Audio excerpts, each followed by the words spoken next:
There's no enlightened object. There's enlightenment, but there's no comparison to it.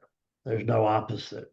The awakening is a process which is many times, it's a process prior to awakening, and it's a process what we'll call in post awakening. Really, the prior and post, there's no time for consciousness. These are just ways that I'm using the very best of language and desire. I'm still representing a hopeless case here. What is consciousness? What is consciousness? Where does it come from?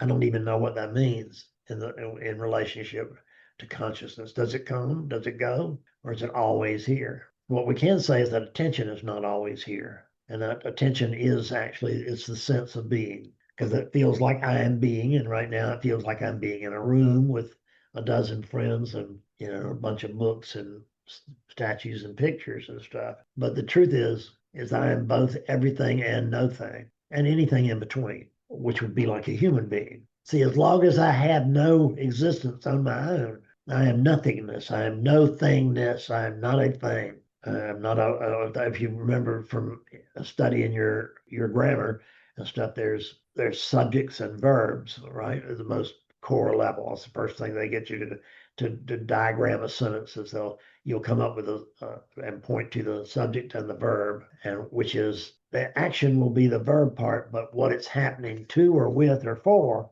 that's the subject part. You're all of that, and you're this little man. Have certainly made yourself known to be this little beat up man, and it's not been a bad trip for you, really. You don't have bad trips because you don't have opinions. See, how would I know that this version of reality is not great? I mean, what do I have to compare to my imagination? And that's what we compare the world to.